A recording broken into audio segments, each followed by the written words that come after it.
wouldn't change if I could restart. I ain't gonna hide these beautiful scars. Ay di na dapat.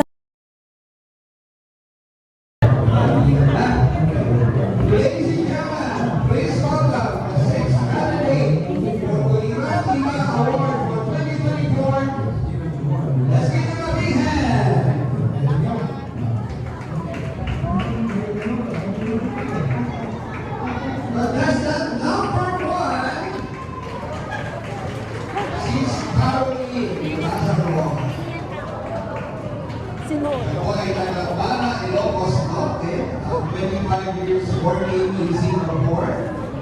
Isa po siyang widow at meron po siyang isang anak. Part-time certificate, 34, no. Ano ba ako natin? Tayo magiging. Bakit ba wala? Wala. Wala sa amin.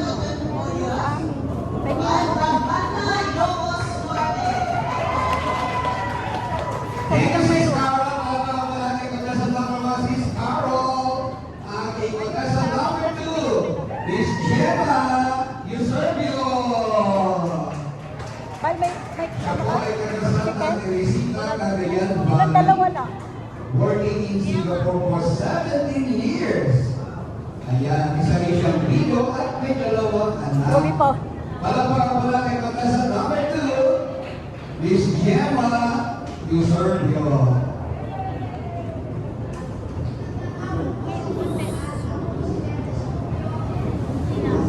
Oh, sabi na, may merienda dito pansit. Guys, kahit tayo pansit, mas mahaba na po. Contestant number 2. Let's have our contestant number 3. Please welcome Miss Marinel Barbosa. Siya po ay from Langit, Abra, at 9 years na po nagtatrabaho sa Singapore. Ayan, siya po ay married at meron tatlong anak. Ayan, pala po natin, Marinel Barbosa. Thank you pa. Apa?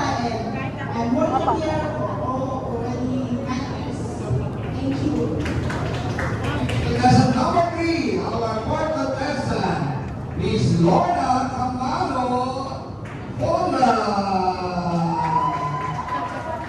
Siya po ay taga-Alilutan, Iloilo City, working in Singapore for 26 years. Oh, wow.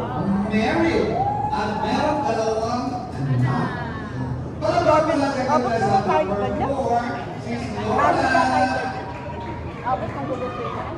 Hindi marami. Pero siguro mag-dinig ko niya.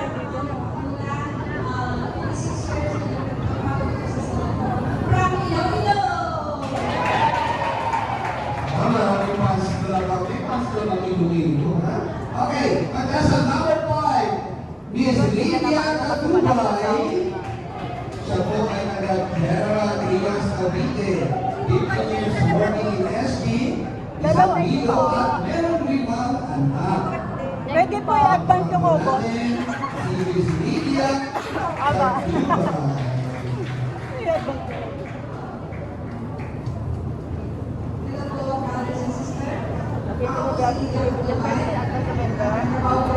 Nauna pa nga ako pinagdadag sa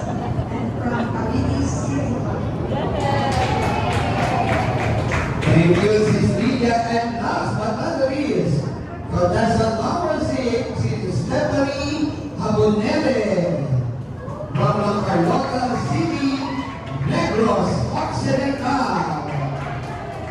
7 years working po sa SG, married, at meron tatlong anak. Palapag po natin contestant number 6, Sis Stephanie Habonele. Ako po si Stephanie Habanatin. Dito ako nagtrabaho dito sa Singapore. kayo na inan Galing po ako sa Negros. number 1 lang. Number 1 lang ba yan? Yan po ang ating anim na kalahit ina for Ina Award for 2024. Palapag po natin. Ngayon na lang talaga. sa question and answer portion. Ayan. Kung saan Ala, thank you po. At kung sabi niyo po. ang square root ng 2,452 May pang-melty na tayo. ang scientific name ng lamesa. May pang-melty na tayo. Okay, so magkano na po tayo? Uy, pang-melty. Tapos ayan ang ating question and answer.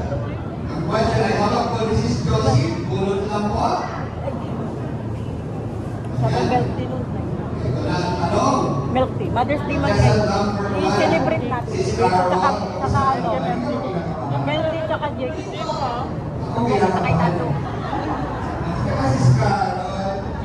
Oo, walang kaba. Saka melty. Kung nasa iba pa sa live, walang kaba ka ba? Para sa Celebrate pamilya. natin Mother's Day. Okay, Sis Carol, ito po ang tanong, ha?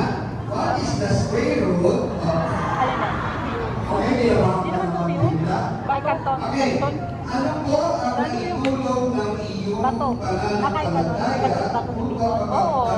Ay, dala nga ako dun pag ano. ang pagsubok Pwede naman yun. Ay, din ako niluluto ng mama ko na kahit walang sabaw. Hindi ba taga Ang Bicol, sarap-sarap. Bicol? Kahit ngayon, alam mo yung... Pero man longganisa payat, hindi man longganisa. Ano ba tawag na? Tagalog na lang, No? pero- Hindi, longganisa na siya. Payat na. Ano ang naitulong ng iyong Chorizo ba yun? Chorizo? Oo. Yun lang yung ano mo, saka tama na yung ano. Isa lang ako dito, pansit baka wala nga yung toyo. Oo, toyo. Dala, yan, dala. Ay, pag-uwi ko nga, dala ko yung pansit bato. Prayers over everything. Malayo pa nga lang. Masarap kasi yung kahit wala ka pa uuwi. Kahit walang ano yun, walang saho. Sa pagdarasal ko lagi,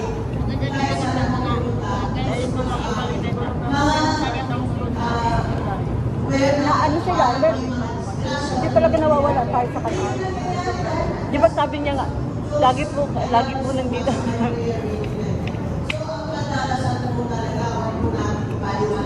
we always must pray. Pray without ceasing. Palakpakan po natin si Sis Carol. Siyempre, prayer po ang kailangan natin. Paano muna tayo? Piling natin mag-isa tayo. Dasal ang buhay na nandiyan na si Lord para sa atin. Pagdasal number 2, palakpakan po natin. Kaka? Oh. Ito po ang iyong tanong. Minsan nga ganun lang pala sa mahal. Ang haba ng tanong. Sis Gemma, kamusta ka naman? Di ba Oo, nakakain ka sa o din eh, bago pa tayo.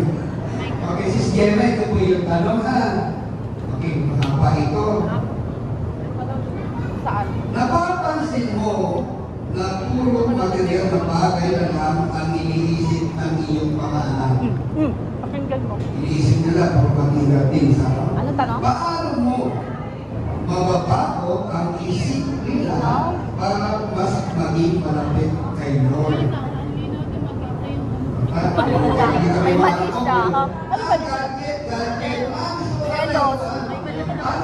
Palakpak pa naman, grabe yung Leo.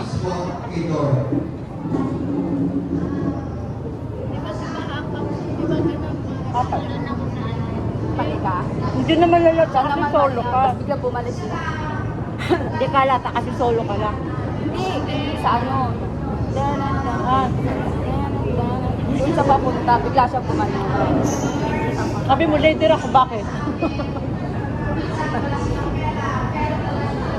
Ano ba pa? Paano ko Paano yung mga ata yung ano, yung mga anak nila maluho? maluho?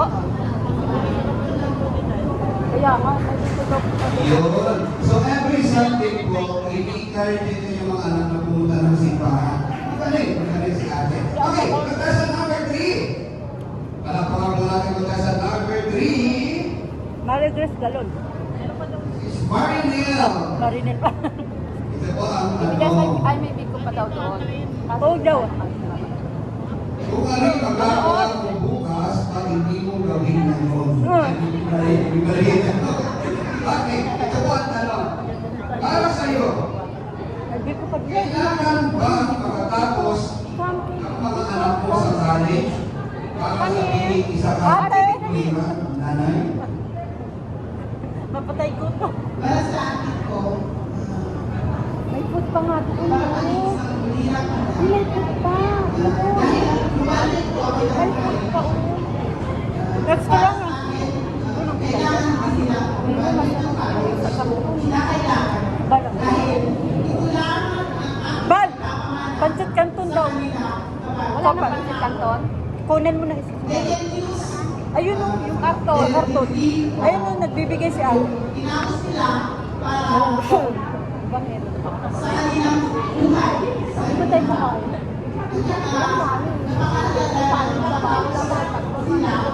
Dahil Merienda sa pala karton. ito na kanilang magagamit para sa panaran. At kung sakali man na hindi sila makapagpagpos, para sa akin, kailangan pa rin Simo? nila Ayun. Simo. mag-pass ng help sa nasa class. Dahil hindi naman na ng Ayoko na na. mga anak at mga magulang ay kaya Nay, ayoko na. mga Tapos na eh. pero kung pwede lang sana, para ipakita ko na akin sa kulihan na sana mapag-aral ko sila in that scenario okay. Mas mapatunayan ko na there is supporting hand. Para yung kinabukasan nila Kain po, Dad. number one. Dalawa kami nagkamali. Yun lang. Yun. Priority. Siyempre, pag-aaral. Kung kaya mo mag-aaral, bakit hindi, di ba? Ngayon, kung sakali man hindi mo mag-aaral, may mga ibang paraan katulad ng scholarship. Ayan. Okay?